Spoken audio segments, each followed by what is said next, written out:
Hi, Betty. How are you? I'm good, thank you. And how are you? Good, thanks. Tell us about your musical journey from where you came from and how you got to where you are now. Well, I guess I was lucky to grow up in a musical home. There was always the record player or the radio was going, and my mother played a little bit of piano and the organ. She didn't have a job at a church or anything, but she just did that. And my sister, I have an older sister, who was very good at the piano, and I used to sit there and listen to her playing and think, gee, I should do that too. So it kind of came to me naturally that I would want to take some piano lessons and move along there. And by the time I finished high school, I knew that I wanted to pursue a music career. And tell us about your music career. Well, I went to Regina. I grew up in York and Saskatchewan and went to Regina, where I took a Bachelor of Music degree. And during my Bachelor of Music degree, of course, I had lots of piano students, and the school board in Regina would hire students to teach in their band program. So I ended up teaching a lot of beginner band stuff, and it was really fun. So I did that for a few years, and then decided I would go for some adventure and moved to the province over and came to Edmonton. And when did you start composing? Well, I've always liked to just kind of doodle around on the piano, so I've always kind of done that. And I did a lot of arranging for students that I had when I was teaching here in Edmonton, and wrote some music for them, but never really did anything with it other than we would perform at some kind of school assembly or Christmas concert, that kind of thing. And then after I retired, I thought, well, maybe I should try and do something with this. So I got the program finale, because I thought I have to learn how to use that or I'm never going to be able to do anything with my music, because a lot of it was in my head or I had scratched it down on a bit of manuscript paper, but you can't share it when it's like that. So that's what I thought I would give it a go. And tell us about Mosaic. What was your inspiration for that? Well, the criteria for that was to base it on folk songs of the country. So, and this was actually written for Hong Kong, the symposium in Hong Kong. And so I thought right away, oh my gosh, I should submit So Glorious and Free, because that's exactly what it was. It was a compilation of Canadian folk songs. But of course, it had to be a new piece. So I went and got my folk song book out, because I had studied a lot of folk songs, but I took a program in Kodai, Philosophy and Education. And so I have a lot of materials from that and learned a lot about Canadian folk materials through that program and through teaching, of course.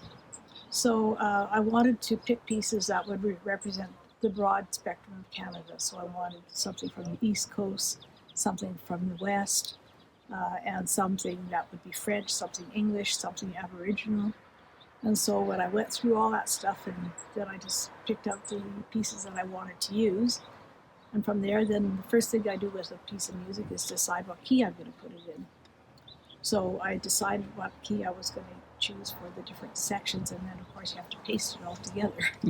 And sometimes that was easier said than done, so I had to modify my key changes a little bit, but it seemed to work out not too bad. What's the biggest challenge in arranging folk songs for handbells? I think for sure you want to make sure that you have a complete melody. Like you don't want to be jumping octaves. Like say the melody will go along so far, and then you run out of bells, so you have to go down an octave. I think you have to make sure that you can play the complete melody with the bells that you have, whether it's 3 octaves or 2 octaves or 6 octaves. That you need to make sure that your melody and then your harmonies all fit in there with it.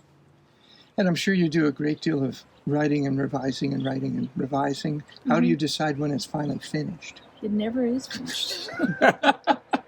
I guess once the publisher takes it over, then it is finished. But it's up until then, it's always open for negotiation and some changes. What do you want the ringers to get out of playing this piece? I just hope they enjoy it, and we'll learn a little bit about Canada, the different places in Canada, and the different ideas that it presents about Canada. And you've written a number of pieces. Is there one that you would say you're the most proud of, or that you have a favorite?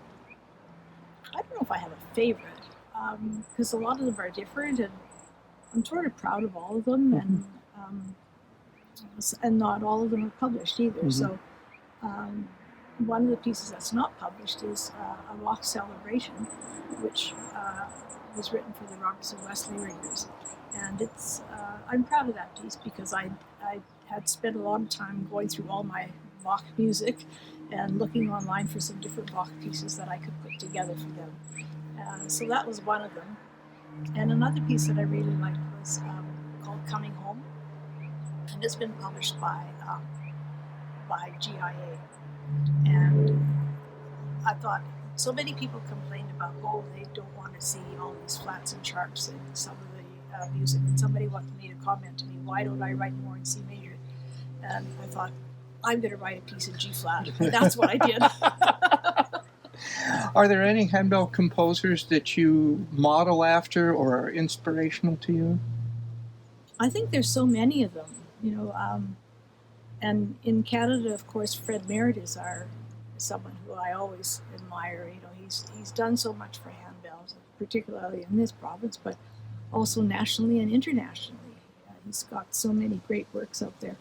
And of course, I like your stuff. You've got some very good pieces out there that I've had the privilege to play. And there's, a lot of great American composers too. That I don't want to list a whole bunch of them because I probably missed somebody, and then I feel bad. Are there any composers that wrote for other things besides handbells that you find that you can model after, or that you inspire your works? Like classical composers, like Bach, Brahms, Debussy. Those are some of mine. And I like Aaron Copland too. He writes some very interesting stuff. Are there particular challenges in terms of using handbell techniques? How do you decide how to use those in your pieces?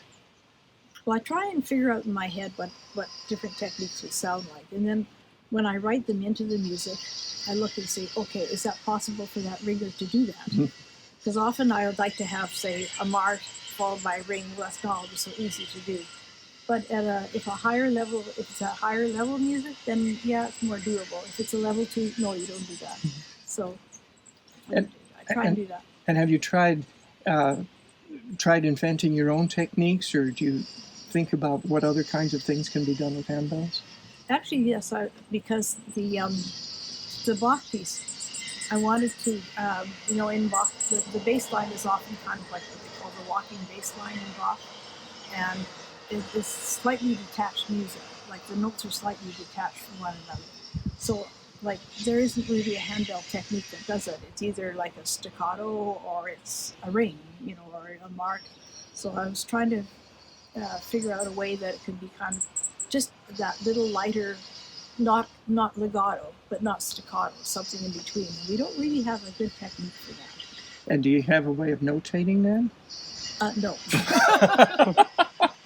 The only way I thought of doing it is if you rang the bell and then put your thumb on it shortly after the ring. Mm-hmm. That just to muffle it and lessen it a bit, and that would be possible.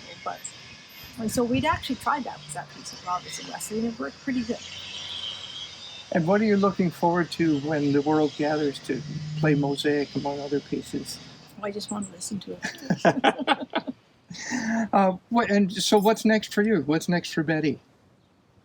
Well, I'm just going to keep going, and every once in a while I get an opportunity to write for some particular issue or cause or something. So I know I've had a couple of requests. You should write something for solo bells. So I'm thinking about that. So I've got about 20 measures going, but it's a long ways from being finished. Yeah. Well, I'm sure you'll have people that will line up to play it. Thank you very much. Oh, it's so good to talk to you, John. Thanks for inviting me to this conversation.